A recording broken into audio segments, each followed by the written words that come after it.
മാന്തൾ ഇങ്ങനെ മുളകിട്ട് വെച്ചിട്ടുണ്ടെങ്കിൽ വേറൊരു കറിയുടെ ആവശ്യം ഉണ്ടാവില്ല. നമുക്ക് ഈ ഒരു കറി മാത്രം മതി ചോറ് കഴിക്കാൻ വേണ്ടിയിട്ട്. അപ്പോൾ അതെങ്ങനെ ഉണ്ടാക്കേണ്ടതെന്ന് നോക്കാം. അതിനാവശ്യമായിട്ടുള്ള ഒരു 4-5 ചെറിയ ഉള്ളിയും ചെറിയൊരു കഷ്ണം ഇഞ്ചിയും 2-3 അല്ലി വെളുത്തുള്ളിയാണ് വേണ്ടുന്നത്. അപ്പോൾ അതൊക്കെ ഒന്ന് പൊളിച്ച് മാറ്റി വെക്കാം. ഈ ഇഞ്ചി എടുക്കുമ്പോൾ എനിക്ക് എപ്പോഴും കൈ പുകയാറുണ്ട്. അപ്പോൾ ആർക്കെങ്കിലും എന്തെങ്കിലും ടിപ്പ് അറിയാമെന്നുണ്ടെങ്കിൽ ഒന്ന് കമൻറ്റിൽ പറഞ്ഞേക്കണേ. വളരെ ഈസി ആയിട്ട് ആർക്ക് വേണേലും ഉണ്ടാക്കാൻ പറ്റുന്ന ഒരു രീതിയിലാണ് ഈ മുളകിട്ട മീൻകറി വെക്കുന്നത്. അപ്പോൾ ഇനി ആരും മീൻകറി വെക്കാൻ അറിയില്ല എന്ന് പറയരുത് കേട്ടോ. അപ്പോൾ ഇതൊന്ന് കണ്ടു നോക്കിയിട്ട് ഇതുപോലെ ഒന്ന് ട്രൈ ചെയ്ത് നോക്കണം കേട്ടോ. വളരെ സിമ്പിളായിട്ട് ഉണ്ടാക്കാൻ പറ്റും. അപ്പോൾ ഞാൻ അതൊക്കെ ഒന്ന് പൊളിച്ച് മാറ്റി വെച്ചിട്ടുണ്ട്. അതൊക്കെ ഒന്ന് കഴുകിയതിന് ശേഷം നമുക്ക് അതൊക്കെ ഒന്ന് ചതച്ചെടുക്കണം. അപ്പോൾ ഞാൻ അതൊക്കെ ഒന്ന് ചതച്ച് മാറ്റി ഒരു പാത്രത്തിലേക്ക് മാറ്റി വെക്കുന്നുണ്ട്. അപ്പോൾ അത് അവിടെ ഇരിക്കട്ടെ. ഇനി ചെയ്യേണ്ടത് ഒരു വലിയ തക്കാളി എടുത്തിട്ട് മിക്സിയിലിട്ടൊന്ന് നമുക്ക് അരച്ചെടുക്കണം. ആ തക്കാളി ജ്യൂസ് ആക്കിയതും കൂടെ ഒന്ന് മാറ്റി വെക്കണം. ഇനി അടുപ്പിലേക്ക് ചട്ടി വെച്ച് ചൂടാക്കിയതിന് ശേഷം അതിലേക്ക് വെളിച്ചെണ്ണയാണ് ഒഴിച്ചു കൊടുക്കുന്നത്. വെളിച്ചെണ്ണ ഒന്ന് ചൂടായി വരുമ്പോഴത്തേക്ക് നമ്മൾ ചാച്ചി മാറ്റി വെച്ചിരിക്കുന്നത് വിട്ട് ആവശ്യമായ ഉപ്പും കൂടെ ചേർത്ത് നന്നായിട്ടൊന്ന് വഴറ്റിയെടുക്കണം. ഉള്ളി ഒന്ന് വഴണ്ടി വരാൻ വേണ്ടി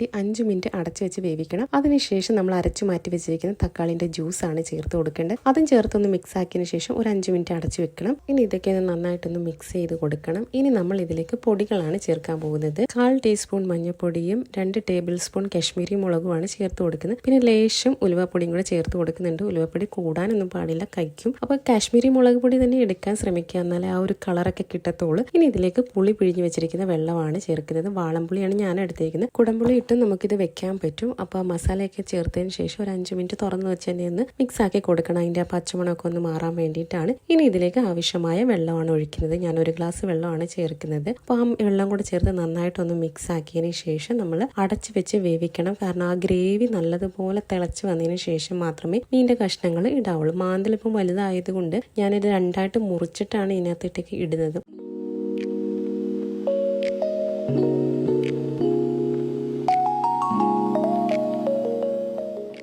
ഇനി ഇതിലേക്ക് കുറച്ച് ഉപ്പും കൂടെ ഞാൻ ചേർത്ത് കൊടുക്കുന്നുണ്ട്. ഉപ്പൊക്കെ നോക്കിയതിന് ശേഷം മാത്രമേ പിന്നെ ചേർത്ത് കൊടുക്കാവുള്ളൂ. ഇതേ നമ്മുടെ മീൻകറിയൊക്കെ നല്ലപോലെ തിളച്ച് വന്നിട്ടുണ്ട്. ഇനി സ്പൂൺ ഇട്ടൊന്നും ഇളക്കരുത്, കാരണം മീൻ ഉടഞ്ഞു പോകും. കുറച്ച് കറിവേപ്പിലയും കൂടെ ഞാൻ ഇട്ട് കൊടുക്കുന്നുണ്ട്. തീ ഓഫ് ചെയ്തതിന് ശേഷം അടച്ചു വെക്കണം. ഏത് കറിയാണെന്നുണ്ടെങ്കിലും നമ്മൾ കറി വെച്ച് ഉടനെ തന്നെ എടുക്കാൻ പാടില്ല. കുറച്ച് നേരം അതിന് സമയം കൊടുക്കണം. മസാലയും എരിയും പുളിയൊക്കെ അതിലേക്ക് ഇറങ്ങിയാൽ മാത്രമേ ആ കറിക്ക് ഒരു ടേസ്റ്റ് കിട്ടത്തുള്ളൂ. അപ്പോൾ നിങ്ങളും ഇതൊന്ന് ട്രൈ ചെയ്ത് നോക്കിയിട്ട് നിങ്ങളുടെ അഭിപ്രായങ്ങൾ കമൻസിലൂടെ അറിയിക്കണം. കൂടെ എൻ്റെ ചാനൽ കൂടെ ഒന്ന് സബ്സ്ക്രൈബ് ചെയ്തേക്കണം.